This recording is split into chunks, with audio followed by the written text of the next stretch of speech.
Sawotu Namo Buddhaya. Bersama saya penyuluh agama Buddha Pandita Madiswardano akan membawakan makalah metta, yaitu cinta kasih sumber kebaikan.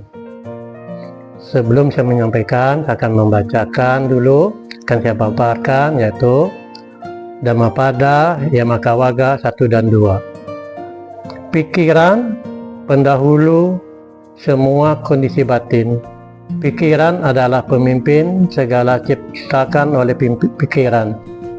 Apabila dengan pikiran yang jahat seorang berbicara atau berbuat dengan jasmani, maka penderitaan akan mengikuti si pelaku, seperti halnya roda kereta yang mengikuti jejak kaki lembu jantan yang menariknya. Pikiran mendahului semua kondisi batin. Pikiran adalah pemimpin, segalanya disebabkan oleh pikiran. Apabila dengan pikiran yang bersih seseorang berbicara atau berbuat dengan jasmani, maka kebahagiaan akan mengikuti si pelaku, seperti halnya bayangan yang tidak pernah meninggalkan tubuhnya. Bapak Ibu saudara yang berbahagia, makna kata metta adalah cinta kasih yang mengharapkan supaya semua makhluk hidup sehat, sejahtera, dan bahagia. Metta atau metri menginginkan hanya memberi kebaikan bagi semua makhluk hidup tanpa syarat. Metta dalam karya Metta Sutta digambarkan seperti cinta kasih seorang ibu kepada anak tunggalnya, anak semata wayangnya. Ibu mencintai anak semata wayangnya sebesar dia mencintai kehidupannya sendiri. Ibu rela melakukan apapun demi anaknya sehat, sejahtera, bahagia, dan sukses. Cinta kasih ibu hanya memberi, tak harap kembali. Bagaikan sang surya menyinari dunia. Seandainya setiap orang mampu mengembangkan metta di dalam kehidupannya, maka kehidupan ini akan dipenuhi kedamaian. Dimanapun kita berada, kita perlu memperhatikan metta demi terciptanya kedamaian di kehidupan ini.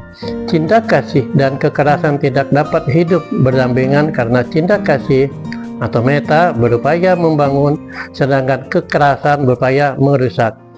Kekerasan terjadi di mana-mana. Suami menganiaya anak dan istrinya, ibu menganiaya anak sendiri, seorang ayah tega membunuh anaknya dan memutilasinya.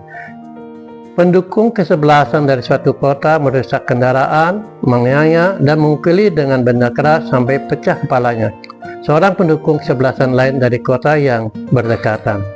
Penuhilah ruang batin dengan cinta kasih.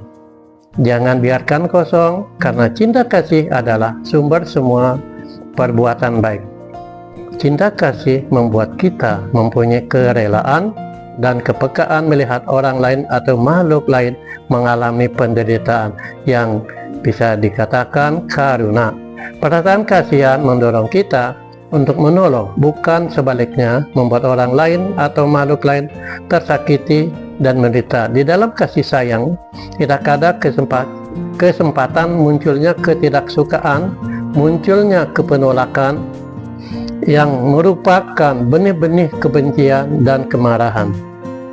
Ruang batin yang kosong karena diadakan cinta kasih dapat menyebabkan api kebencian berkembang, berkobar-kobar, membakar menjadi kemarahan yang menyebabkan keluarnya kata-kata, kalimat kotor, caci maki, sumpah serapah, dan fitnah yang menyebabkan pihak lain tersakiti atau menjadi tindakan fisik berupa kekerasan, memukul, menendang, membanting, merusak, bahkan penganiayaan dan pembunuhan.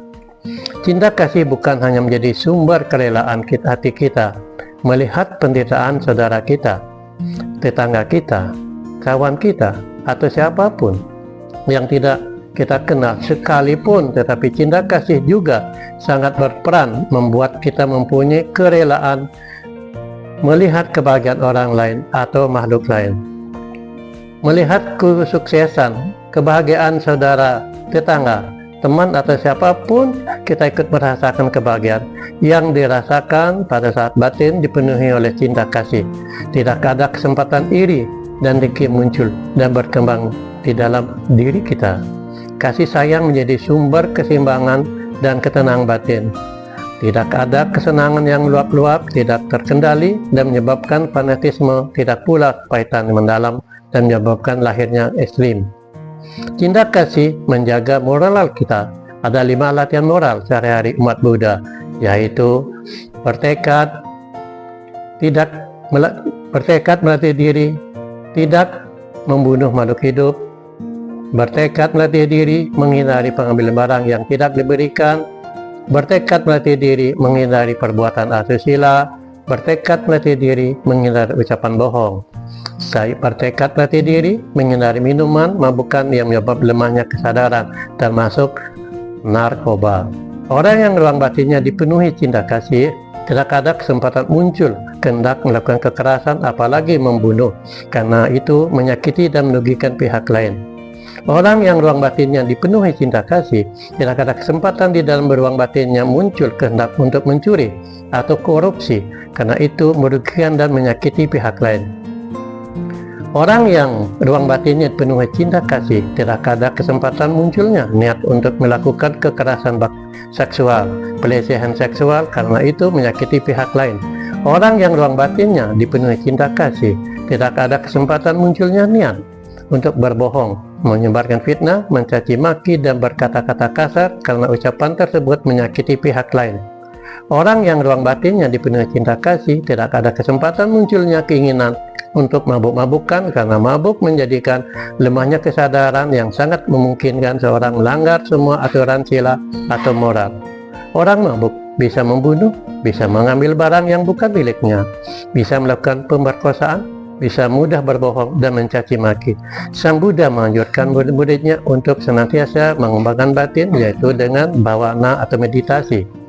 Untuk memupuk cinta kasih di dalam ruang batin kita dan mengembangkan cinta kasih, diperlukan metta bhavana, yaitu pengembangan cinta kasih secara rajin dan berkelanjutan. Mulailah dengan memancarkan perasaan cinta kasih kepada diri sendiri dengan mengucapkan kalimat, semoga saya berbahagia, semoga saya damai, semoga saya tenang.